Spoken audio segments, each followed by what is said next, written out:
The massive chamber floated in the darkness of space like a giant crystal. Inside this crystal, 12 different alien species sat around a glowing table. Each species looked different from the others. Some had scales, some had fur, and some looked like living rocks. They all had one thing in common, though. They thought they were better than everyone else in the galaxy. Admiral Zektar stood at the center of the chamber. His body looked like a giant insect with sharp claws and clicking mouthparts. He pressed a button and a blue planet appeared above the table. The planet was Earth. "Look at this pathetic world," Zektar said with disgust. His voice made clicking sounds as he spoke. "The creatures on this planet still fight with metal bullets and chemical bombs. They are so primitive that they haven't even learned to work together as one species."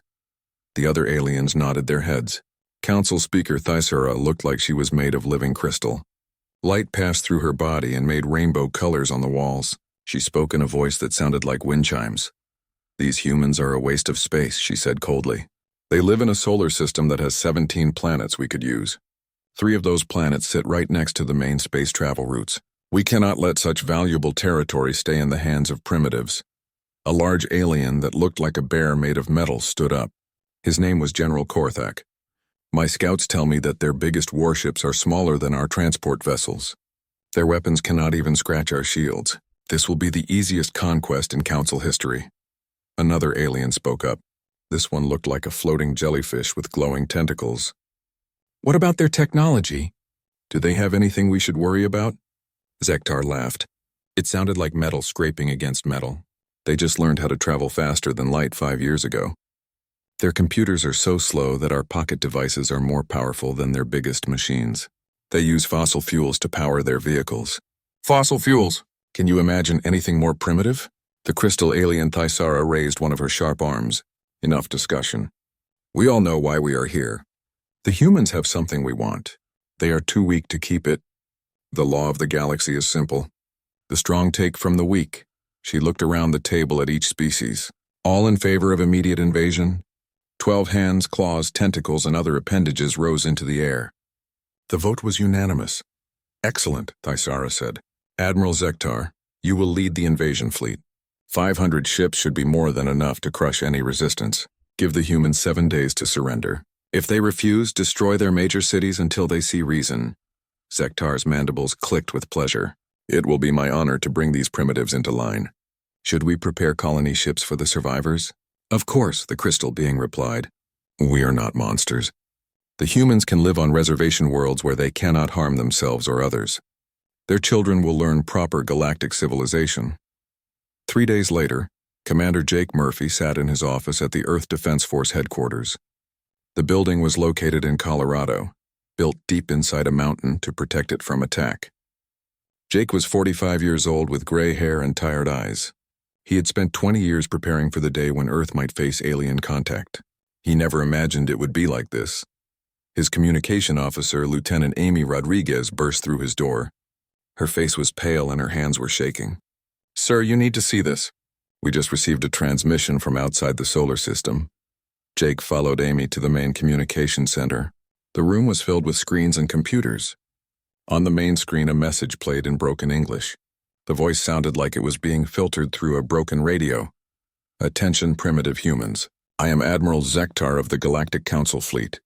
Your species has been selected for relocation. You have 7 of your solar rotations to surrender completely. Resistance will result in the destruction of your cities and the deaths of millions of your kind. This is not a negotiation. This is an order." The message ended and the screen went black. Jake stared at the empty screen for a long moment. Then he turned to Amy. "How many ships are out there?" Amy checked her readings. "Our long-range sensors count 500 vessels, sir. The smallest one is 3 times bigger than our largest space station. The biggest one is the size of Manhattan Island." Jake rubbed his tired eyes. "Get me General Patterson on the secure line. Then contact Dr. Lisa Grant at the Xenobiology Lab. After that, send messages to every military leader on Earth. Emergency meeting in 2 hours." "What should I tell them, sir?" Jake looked back at the screen where the alien message had played. "Tell them that Earth just received its first declaration of war from aliens. Tell them we have 7 days to figure out how to fight an enemy that thinks we're bugs." As Amy rushed to send the messages, Jake walked to the window of his office. Through the thick glass, he could see the Rocky Mountains stretching into the distance. Somewhere beyond those mountains, beyond Earth's atmosphere, an alien fleet waited to destroy everything he had ever known. The aliens thought humans were primitive. They thought humans were weak. They looked at Earth's weapons and laughed. They saw Earth's divided nations and assumed humans could never work together. Jake smiled grimly. The aliens were about to learn something that every human understood from childhood. When someone bigger tries to push you around, you don't fight them the way they want to fight. You find another way. He picked up his phone and started making calls. In 7 days, the aliens would get their answer.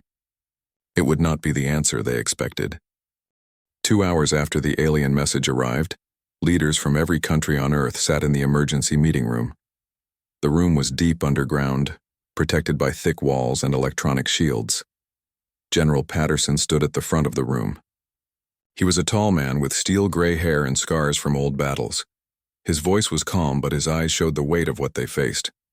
"Ladies and gentlemen, this is not a drill," he began. "We have confirmed that 500 alien warships are positioned at the edge of our solar system. Each ship is larger and more advanced than anything we have ever built. In a conventional war, we would lose in less than an hour." A woman in the front row raised her hand. She was President Chen of the Pacific Alliance. "General, what are you suggesting? That we surrender without a fight?" "No, Madam President. I'm suggesting we don't fight a conventional war." Dr. Lisa Grant stood up from her seat. She was a small woman with wild brown hair and thick glasses.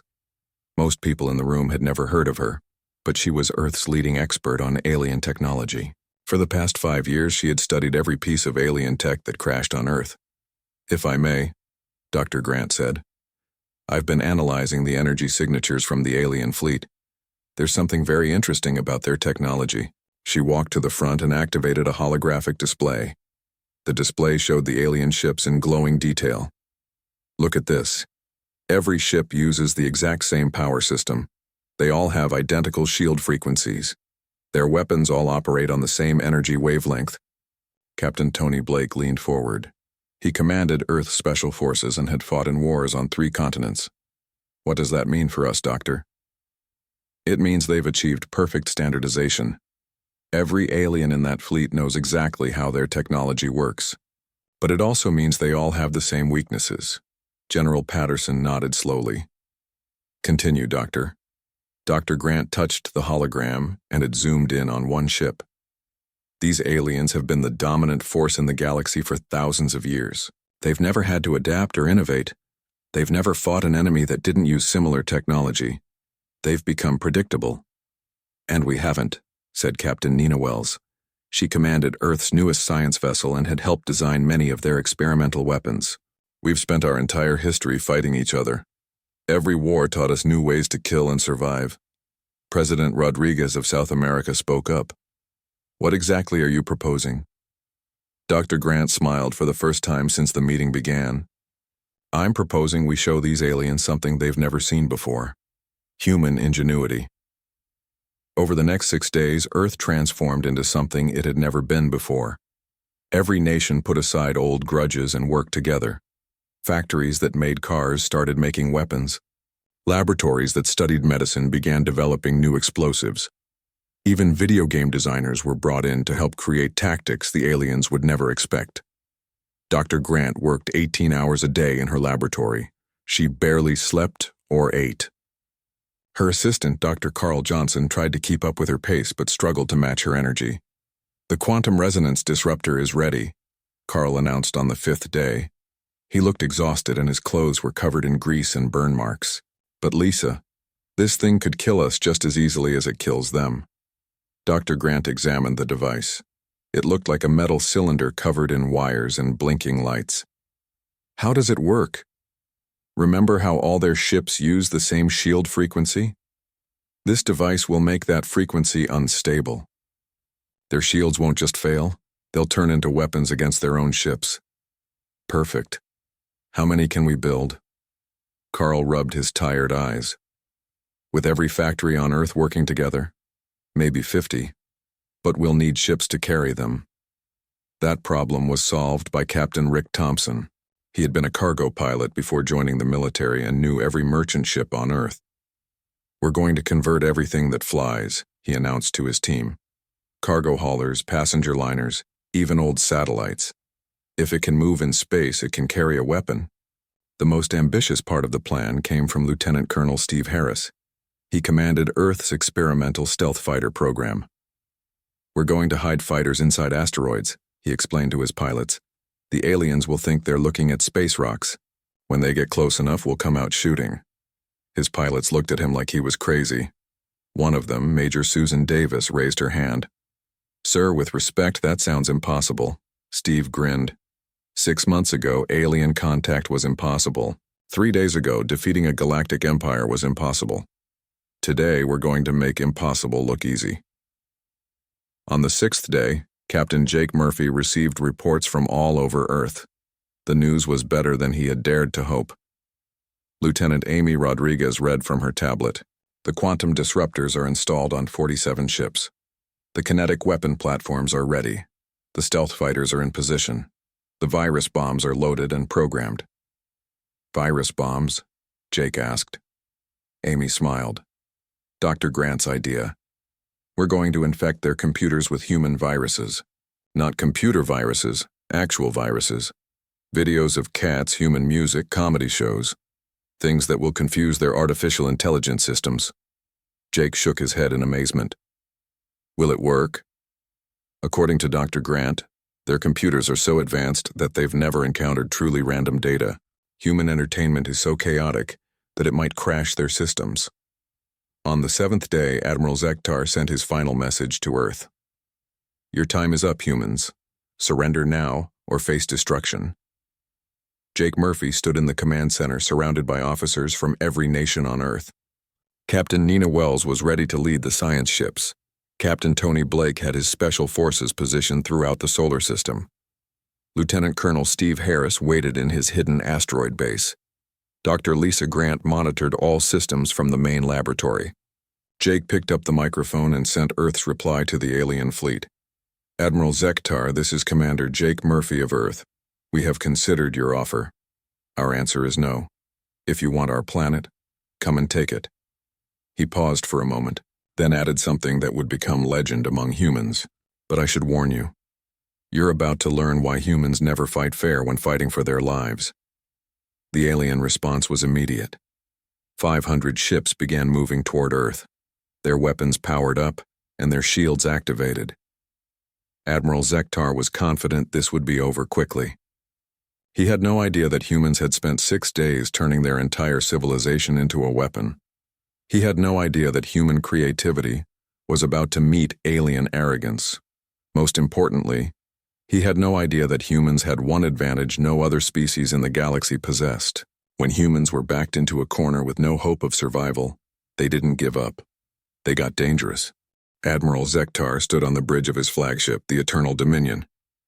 The ship was 5 kilometers long and carried enough firepower to destroy a moon. Around him, his officers prepared for what they expected to be the easiest battle in galactic history. Through the main viewing screen, he could see the pathetic human fleet approaching.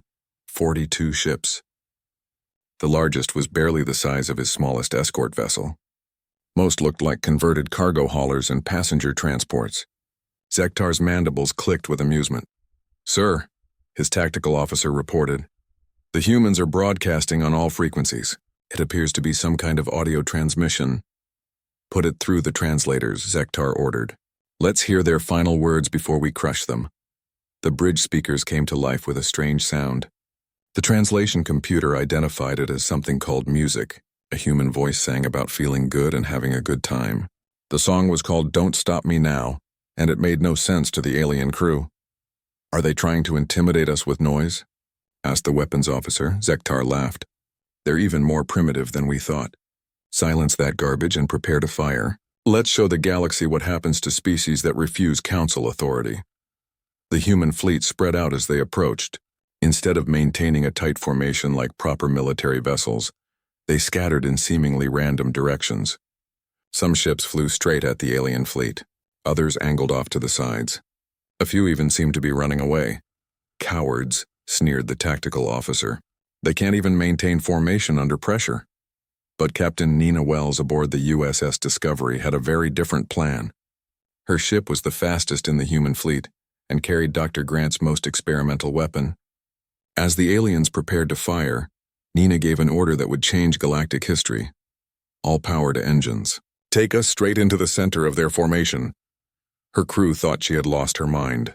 Lieutenant Carl Johnson, her chief engineer, stared at her in shock. Captain, that's suicide. We'll be destroyed in seconds. Nina smiled grimly. Not if Dr. Grant's calculations are correct. Activate the quantum resonance disruptor the moment we're surrounded. The Discovery shot forward like a bullet. It was such a small ship that most of the alien weapons couldn't track it properly. Within minutes, it was flying between the massive alien vessels like a bee in a forest of trees. Admiral Zektar watched in confusion. What is that ship doing? Is the pilot insane? The answer came 30 seconds later. The Discovery reached the exact center of the alien formation and activated its secret weapon. The quantum resonance disruptor sent out a wave of energy that was invisible to the naked eye but devastating to alien technology. Every alien ship within 50 kilometers suddenly found their shields fluctuating wildly. The energy barriers that protected them from weapons fire began to pulse and spark. Warning lights flashed on alien bridges as their most advanced systems started to malfunction. What's happening? Zektar demanded. Why are our shields failing? His chief engineer, a creature that looked like a walking plant, frantically checked his instruments. Sir, something is disrupting our shield harmonics. The frequency is becoming unstable. That was when Captain Tony Blake's converted cargo ships released their secret weapons. 60,000 tungsten rods, each one 50 kilograms of dense metal, shot out from hidden launch tubes. The rods were crude by galactic standards, but they had one advantage that alien technology couldn't counter. They were completely unpredictable. Each rod had a simple computer brain that had been programmed by human video game designers. Instead of following logical attack patterns, they moved like players in a chaotic space combat game. They spiraled, dodged, and changed direction for no apparent reason. The alien targeting computers couldn't predict their movements. When the tungsten rods hit alien ships at nearly the speed of light, the results were catastrophic. Each impact carried the force of a nuclear explosion. Ships that had seemed invincible moments before were torn apart by what amounted to high-tech bullets. Admiral Zektar watched in horror as 3 of his dreadnoughts disappeared in brilliant flashes of light. Impossible. How are they penetrating our armor with primitive kinetic weapons? The answer was simple, but alien minds couldn't grasp it. Humans had learned that sometimes the simplest solution was the best solution. While the aliens had developed energy shields to stop energy weapons, they had forgotten that a big enough rock moving fast enough could still break anything. But the real surprise was yet to come. Lieutenant Colonel Steve Harris had been waiting in his asteroid base for this exact moment. When the alien formation scattered to avoid the tungsten rods, his stealth fighters emerged from their hiding places. 12 human fighters, each one invisible to alien sensors, appeared in the middle of the alien fleet. They had been hiding inside hollowed-out asteroids for 2 days, waiting for this moment. The pilots were the best Earth had to offer, trained in tactics that no alien had ever seen. Target their communication arrays, Steve ordered over the radio. Blind them first, then hit their command centers. The fighters moved like ghosts through the alien formation. Their weapons were simple compared to alien technology, but they struck at targets the aliens never thought to protect. Communication dishes, sensor arrays, bridge windows, and life support systems all became targets. Major Susan Davis flew her fighter directly at Admiral Zektar's flagship. Her weapons couldn't penetrate the ship's main armor, but she didn't need to. Instead, she targeted the external communication equipment that allowed the flagship to coordinate the fleet. "This is for Earth," she whispered as she fired. Her missiles struck the ship's command tower and destroyed every external communication device. In one moment, Admiral Zektar went from commanding a fleet of 500 ships to commanding only the crew that could hear his voice. All across the alien formation, the same thing was happening. Human fighters struck at the connections between ships. They destroyed the networks that allowed the aliens to fight as one coordinated force. Within minutes, the mighty galactic fleet became 500 individual ships, each one fighting alone and confused. The final blow came from Captain Rick Thompson and his psychological warfare unit. While the aliens struggled to regain control of their fleet, Rick activated the virus bombs that Dr. Grant had prepared. The viruses didn't damage alien computers. Instead, they filled every screen with images and sounds from Earth. Videos of cats playing, human music, comedy shows, sports highlights, random internet memes, cooking programs, news broadcasts. Everything chaotic and unpredictable about human culture. The effect on the alien artificial intelligence systems was immediate and devastating. Computers that had operated perfectly for thousands of years suddenly couldn't process the random data. They tried to find patterns in cat videos and failed. They attempted to analyze the strategic value of cooking shows and crashed. They searched for military significance in comedy routines and gave up. On the bridge of the Eternal Dominion, Admiral Zektar watched his tactical displays dissolve into chaos. Instead of showing enemy positions, his screens now displayed something called Dancing Baby on an endless loop. His communication systems played human music at full volume. His weapons targeting computer kept asking him if he wanted to like and subscribe. "Sir," his weapons officer reported in panic, "our systems are completely compromised. I can't target anything. The computer keeps showing me pictures of small furry animals."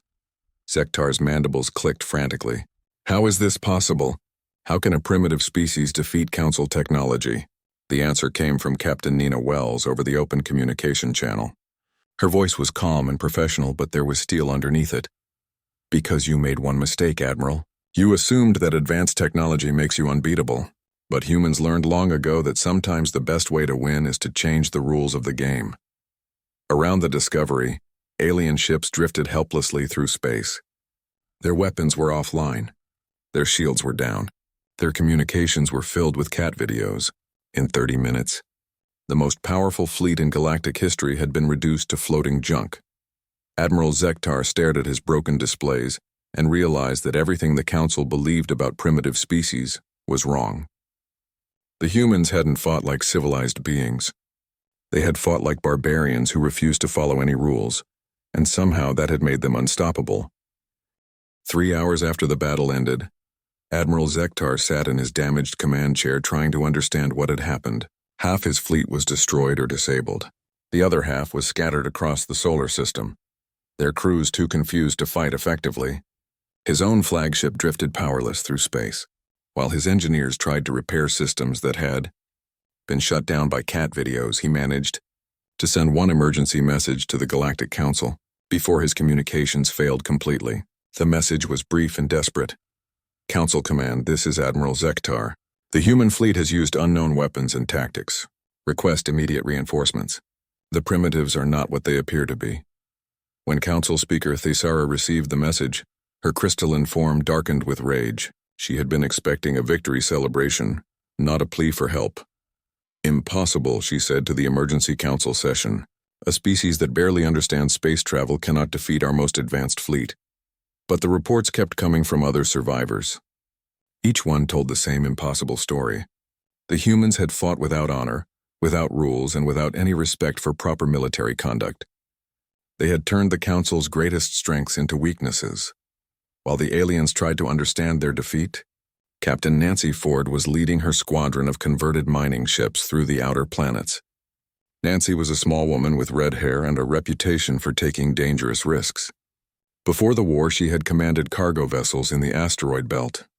Now she was hunting alien supply ships with tactics learned from ancient Earth pirates. "There," she said, pointing at her scanner. 3 alien transports heading for Jupiter. They think they're safe because they're staying away from the main battle area." Her squadron consisted of 12 ships that had been hauling rocks and ice just a week ago. Now they carried human weapons and crews who knew every hiding place in the solar system. "Remember the plan," Nancy told her captains. "Hit fast, take what we can use, and disappear before they know what happened. Don't try to be heroes. We're raiders, not warriors." The alien supply convoy never saw them coming. Nancy's ships emerged from behind Jupiter's largest moon and struck like lightning. They destroyed the escort vessels first, then boarded the transports to steal anything useful. Within 20 minutes, they had captured advanced medical supplies, alien food processors, and most importantly, technical manuals that Dr. Grant could study. "This is easy," commented Captain Billy Hayes, Nancy's second-in-command. "They fly in straight lines and never check their rear sensors." Nancy wasn't so confident. "They're learning, Billy. Each attack will be harder than the last. We need to stay unpredictable. She was right to be worried. The aliens were indeed learning, but not fast enough. Commander Rick Thompson was already planning his next psychological attack from his base on Earth's moon. Rick had been a communications specialist before the war. He understood how alien technology worked and, more importantly, how alien minds worked. His latest plan was his most audacious yet. "We're going to hack their entertainment systems," he announced to his team. "Every alien ship has recreational facilities for long voyages. We're going to fill those systems with human content." His computer specialist, Lieutenant Pete Morgan, looked confused. "Sir, how is that a weapon?" Rick smiled. "Have you ever tried to explain a human joke to an alien? Their minds are too logical. They can't process humor or irony. We're going to give them a mental breakdown using comedy shows." The attack began that night. Rick's team had captured alien communication codes during the first battle. Now they used those codes to broadcast directly into alien ships. Instead of threatening messages, they sent situation comedies, stand-up comedy routines, and absurdist art. The effect was immediate and devastating. Alien crews found themselves watching shows about humans who lived in apartments and argued about nothing. They tried to analyze the strategic significance of characters who made jokes about their relationships.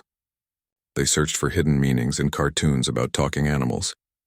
Captain Vexanara commanded one of the alien heavy cruisers that had survived the first battle. She was a proud warrior from a species that looked like armored lizards. For 3 days she had been trying to understand human tactics. Now her ship's entertainment system was showing her something called Monty Python, and her crew was having nervous breakdowns. "Turn it off." She ordered her communications officer. "I can't, Captain. The signal is overriding our systems. Every time I shut it down, it comes back stronger." On the screen, human actors dressed as knights were hitting each other with rubber chickens while arguing about the airspeed velocity of unladen swallows. Vexnara's tactical computer tried to analyze the military significance of this information and promptly crashed. While Rick's psychological warfare continued, Dr. Lisa Grant was working on her next breakthrough. She had been studying captured alien technology for days, surviving on coffee and determination. Her laboratory looked like a hurricane had hit it, but she had made an incredible discovery. "Carl, look at this," she said excitedly to her assistant. "The aliens use quantum processors for their computers. That's why they're so fast and so powerful." Carl Johnson rubbed his tired eyes. "That's great, Lisa, but how does it help us?" "Quantum processors work by considering all possible solutions simultaneously. But that means they're vulnerable to quantum paradoxes. If we feed them a logical problem that has no solution, they'll try to process every possibility forever. Like dividing by zero." "Exactly, but much more complex. I'm going to create a program that asks their computers to calculate the exact center of an infinitely large circle." Within hours, Dr. Grant had created what she called the paradox virus. It was a simple program that asked alien computers to solve impossible mathematical problems. When uploaded to alien systems, it would cause their quantum processors to become trapped in infinite loops. The virus was first tested against a damaged alien fighter that had crashed near the moon base. The moment Dr. Grant's program was uploaded, every computer on the ship began calculating forever. The lights flickered, the life support failed, and the engines shut down. The ship became a floating piece of space junk. "It works," Dr. Grant announced triumphantly. "Now we just need to deliver it to the rest of their fleet." That job fell to Lieutenant Colonel Steve Harris and his stealth fighters. Steve's pilots had been running constant missions against the alien fleet, hitting and running before the aliens could respond. They had become ghosts in space, appearing long enough to strike and then vanishing into the asteroid belt. "New mission," Steve told his pilots. "We're going to upload a computer virus to every alien ship we can reach. This virus will shut down their systems permanently." Major Susan Davis raised her hand. "Sir, how do we upload a virus without getting close enough for them to shoot us?" Steve grinned. "We're going to pretend to surrender." The plan was simple but dangerous. Steve's fighters would approach alien ships while broadcasting surrender messages. When the aliens opened their docking bays to take prisoners, the fighters would upload the virus directly into the ship's computer core and then escape in the confusion. It worked perfectly the first 3 times. Alien captains eager to take prisoners for interrogation opened their ships to what they thought were defeated humans. Instead, they got computer viruses that shut down their entire vessel. By the end of the first week, Admiral Zektar's invasion fleet had been reduced to less than 200 functional ships. The survivors were scattered throughout the solar system, afraid to operate as a group because the humans kept picking them off one by one. Zekatar himself was trapped aboard his flagship, which was still drifting powerless near Mars. His crew had managed to restore basic life support, but nothing else worked properly. Every time they tried to restart their main computers, they were flooded with images of dancing cats and human music. "Sir," his chief engineer reported, "I've analyzed the human attacks. They're not using superior technology. They're using superior tactics." "Explain," Zektar demanded. "Every species in the galaxy fights the same way. We use overwhelming force applied in logical patterns. The humans fight chaotically. They use whatever works and ignore what doesn't. They adapt faster than we can counter." Zektar's mandibles clicked slowly as he considered this. For the first time in his military career, he was facing an enemy that didn't follow the rules of civilized warfare. The humans fought like wild animals, using every dirty trick they could think of, and somehow it was working. On Earth, Commander Jake Murphy received reports from all over the solar system. The news was better than he had dared to hope. The mighty alien invasion force was retreating. Ships that had seemed invincible a week ago were now fleeing to the outer planets, trying to avoid contact with human forces. "Sir," Lieutenant Amy Rodriguez reported, "we're intercepting alien communications. They're requesting permission to withdraw from the solar system." Jake smiled for the first time in days. "Tell them they're welcome to leave anytime they want, but remind them that if they ever come back, we'll be ready for them." The aliens were learning a hard lesson about humanity. When humans were backed into a corner with no hope of survival, they didn't surrender. They became more dangerous than anyone thought possible. 6 months after the invasion began, Admiral Zektar found himself in an escape pod watching his final dreadnought explode in a brilliant flash of light. The ship that had been his pride for 20 years was now spreading debris across the orbit of Saturn. Around him, the human fleet moved like a pack of hunting wolves, coordinated and deadly. He had underestimated them completely. The primitive species that was supposed to surrender in 7 days had instead destroyed the most powerful military force in galactic history. Now their ships, upgraded with captured alien technology, surrounded his tiny escape pod like giants looking down at an insect. His communication system crackled to life. A human voice spoke in accented but clear galactic standard. "Admiral Zektar, this is Commander Jake Murphy of the Earth Defense Force. You will surrender your remaining forces immediately or be destroyed." Zektar's mandibles clicked weakly. He was tired, defeated, and completely out of options. Most of his officers were dead. His fleet was scattered wreckage. The few surviving ships were fleeing toward the edge of the solar system with human vessels in pursuit. "Commander Murphy," he said finally, "I must know, how did your primitive species defeat the combined might of the Galactic Council?" Jake's response would be repeated in alien academies for generations to come. "We learned a long time ago that when you're backed into a corner, you don't fight fair. You fight smart, you adapt, and you never ever give up." The formal surrender took place aboard the newly constructed space station Liberty, which orbited Earth like a silver crown. The station had been built in 4 months using a combination of human engineering and captured alien technology. It was a symbol of what humans could accomplish when they worked together. Representatives from all 12 council species attended the ceremony. They came in small diplomatic vessels, their proud warships having been destroyed or damaged beyond repair.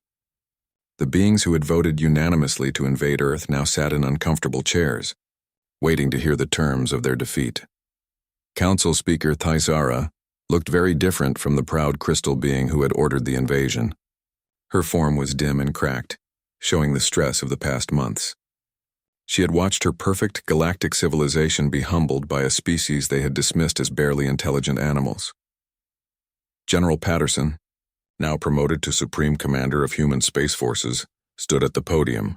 Behind him, the flag of United Earth flew alongside the flags of every nation that had contributed to the defense. The symbolism was not lost on the alien delegates. 6 months ago, Patterson began, your council voted to invade our world. You believed that superior technology guaranteed victory. You assumed that a unified government was stronger than diverse nations working together. You were wrong on both counts. He gestured to the viewing windows where Earth hung in space like a blue jewel. Today we offer you a choice.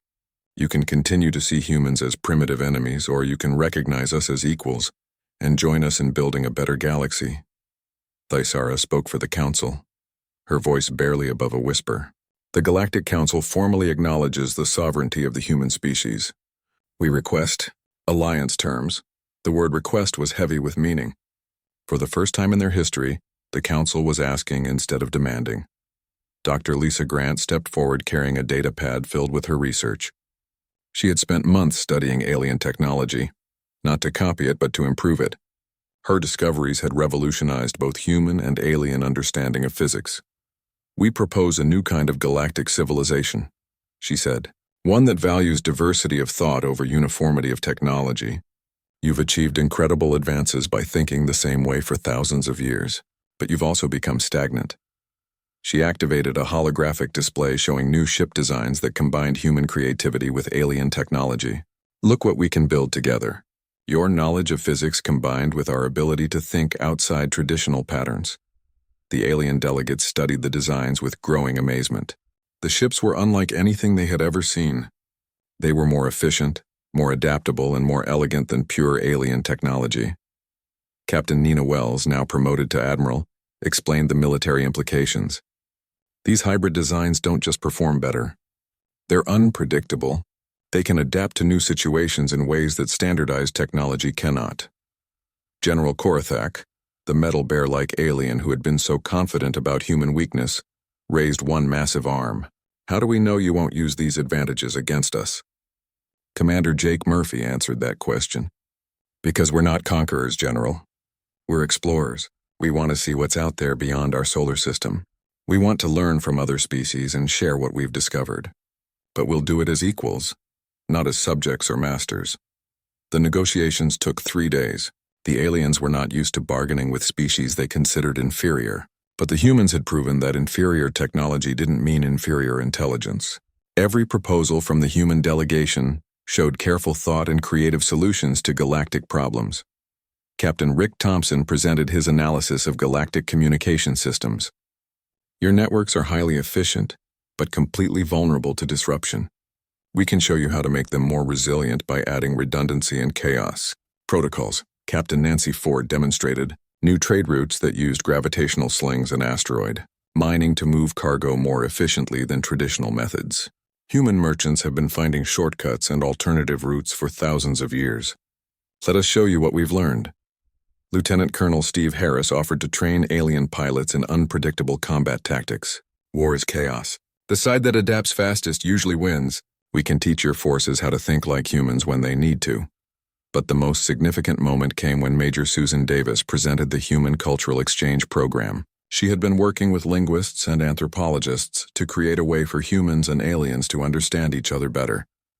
The biggest barrier between our species isn't technology, she explained. It's culture. You think logically and we think chaotically. You value order and we value freedom. But both approaches have strengths.